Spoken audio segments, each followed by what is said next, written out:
whole lesson and then, okay. Sorry, let me just make sure we're in the screen okay. How's that look? Looks pretty good? Okay. Okay, so to find an empirical, just like before, we need to isolate each individual piece. The difference here is compared to our problems last time, is we're given substances like carbon dioxide and water where they're grouped together. But the same thing must happen, we got to isolate them independently. So let's start with carbon dioxide. So if I have 0.561 grams of CO2, we want to isolate, okay, how much carbon is that? Just carbon. So the first thing you always got to convert to is, good. So then 1 gram of carbon dioxide, or in 1 mole of carbon dioxide, it's 44.01 about.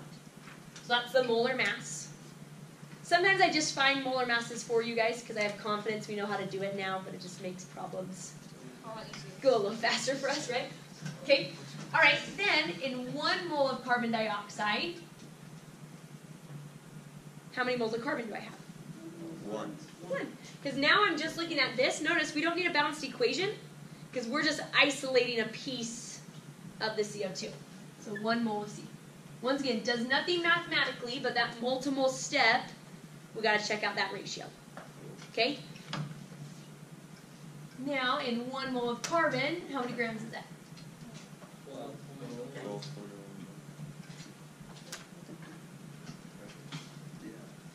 Plug that into our calculator, and I got 0.153 grams.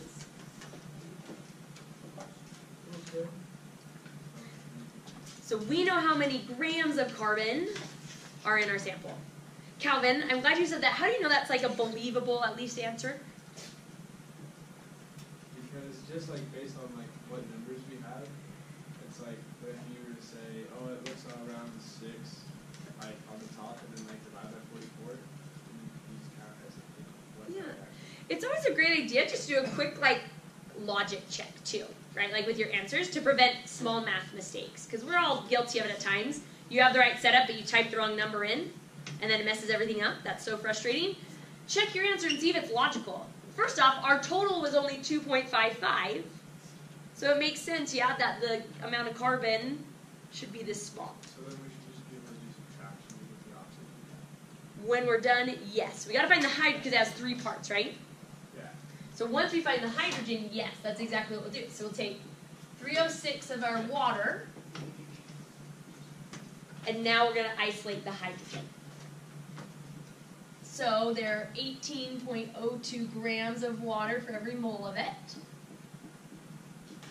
So once again, recognize we isolated the carbon. We're now isolating the hydrogen. In 1 mole of water, how many hydrogens do I have? Good. And then in 1 mole of hydrogen, we have a mass of 1.01 grams. 0.0343. Check. Thanks.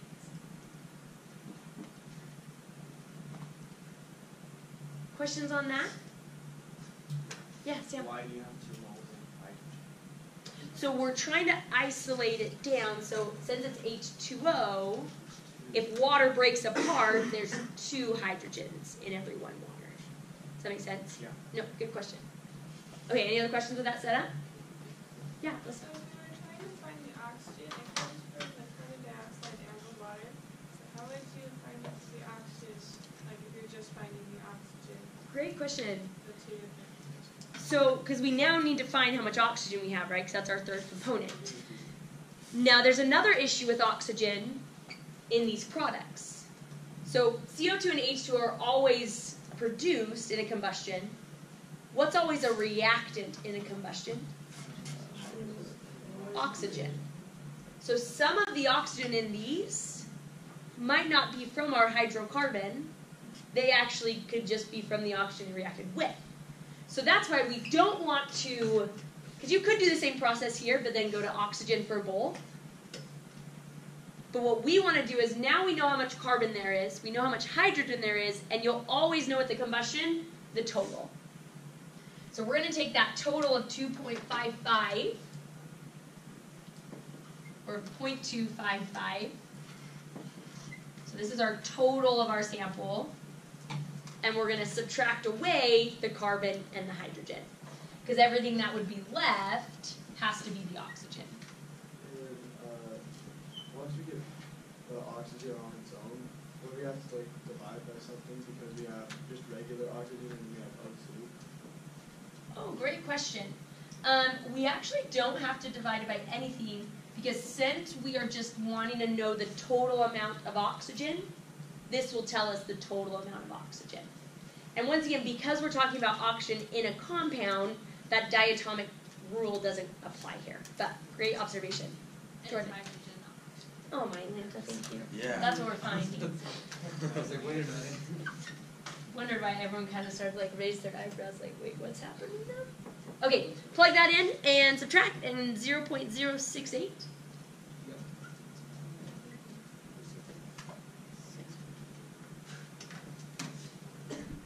Questions so far? Okay, so now we have our grams of each our individual components. Now we just have to find the empirical formula. So, now it's your guys' turn with your table buddy to find the final answer. Ready, set, go. First table buddies to find it. Get 3 smiley faces.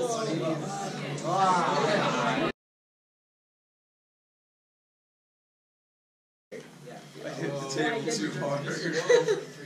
Okay, I'm going to walk through it. Once again, if you did it wrong and you didn't figure out why, that's what we need to do here. If you did something wrong, make sure we understand why we did it wrong so we don't make the same mistakes again. Okay, it's kind of going trippy right now. Okay, now we have grams of each of our substances. To get to an empirical formula, we have to first take them to moles. Because a formula is not ever a gram-to-gram ratio. It's always an atom-to-atom or mole-to-mole. So the first step is I divide each of these by their molar mass to get it to moles, which was something that a few of you forgot, but you were all united in your errors, so I guess that's comforting. So it turns out we didn't know. Okay, so we plug all those in, and we get 0.0128. Sorry, I don't know why it's going crazy.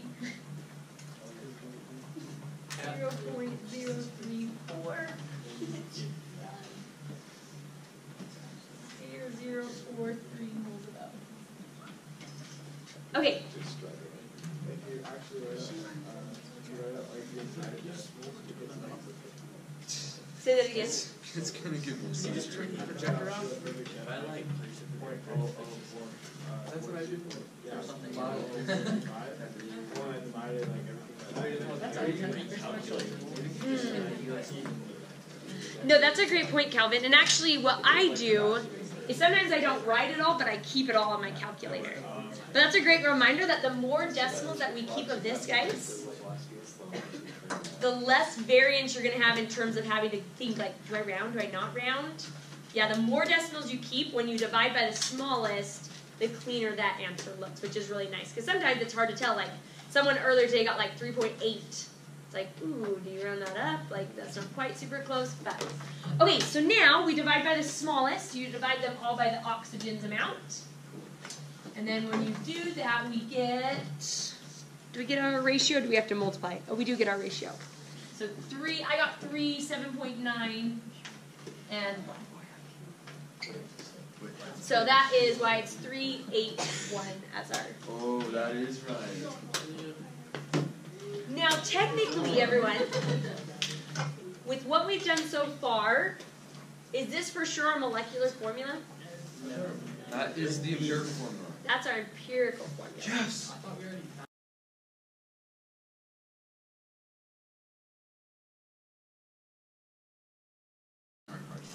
Okay, next type of technique is called evaporation. This is used to separate an insoluble solid. No, wait, I said that backwards. A soluble solid, and we'll define that in a second, from a liquid. So like salt water. Yes, a perfect example, salt water, right? If I take salt water and I evaporate off the water, the salt will stay behind. So a soluble solid means it's dissolved. Tap water is also has soluble solid.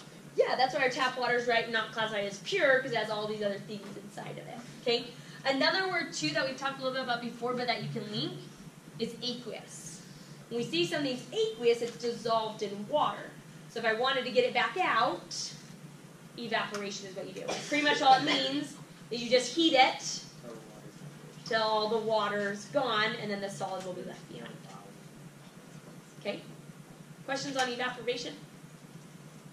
Okay, filtration. I bet you've all done this once in your life or more if you've ever made any sort of pasta. Okay? When you separate the pasta from the water by pouring it into the strainer thing, what's that thing called? Colander? Okay?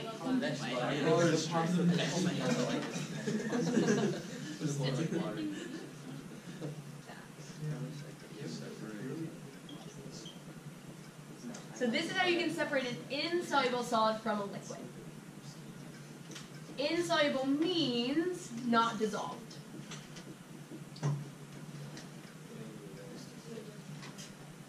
So if you have a solid like noodles, it's not dissolved, and the water, you pour it through. Okay? Now, obviously, on our size of chemistry, a strainer is not going to work because the holes are way too big. So in chemistry, what we use are things known as filter paper. Okay? There's various types of filter paper depending on the size of your particles. There's some that are tighter and let less through, and some that are a little bit bigger. Okay? This is literally a coffee filter, but it works the same way, and they're cheaper for you to get. So the way that it works, so I actually did this demo for you back when we learned double replacement reactions. So we're going to do it again and then talk about how we filter it out.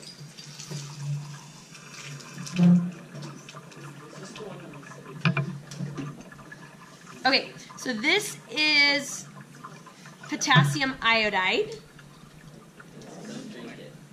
Okay. It is aqueous, hence we can't see it. Okay, so it's dissolved inside water. Okay.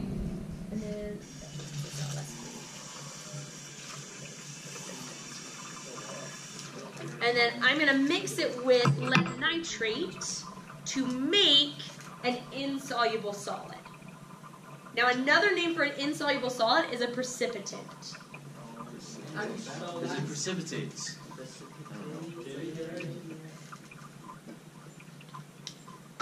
Okay. Uh-oh. What one was that one? That was potassium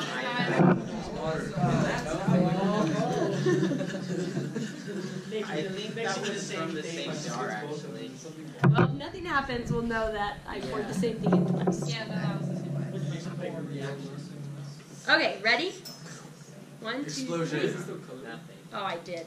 Dang, that was dumb. Okay, cut! I'm like, wait, I'm pretty sure that's the same liquid. Yeah. That one, yeah. So I said potassium iodide, but I picked up lead nitrate. That is why you taste your chemicals before you Okay, I need to give a little bit more space here. Okay, ready? Yellow. Oh my goodness, it is bananas. So the way we can get it out is by filtering. So you guys will do this actually probably fairly often in the lab. Where did I put it? Oh, it's right here. So when you filter something, you need something to catch what's known as the filtrate solution. The filtrate solution is everything besides the precipitant. All the other liquid and whatever's dissolved in it. Okay? We then have a funnel, and then your filter paper. So I fold the filter paper to make a little cone.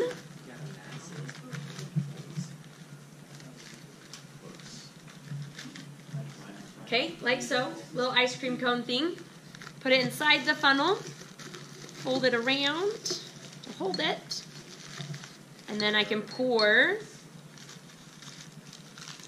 my solution through with the goal of it catching the solid and the liquid traveling through. Now, I'll put it right here and I'll show you on camera in a second.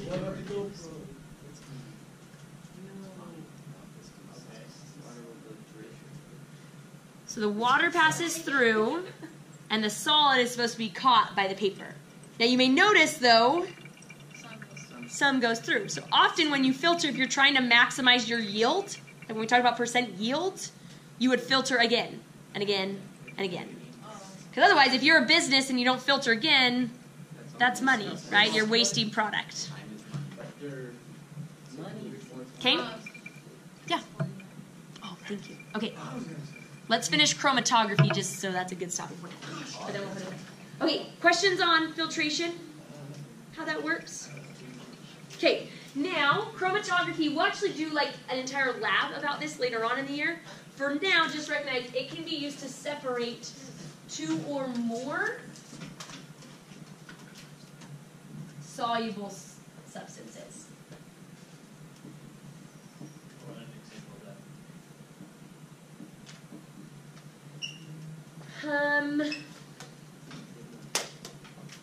So like,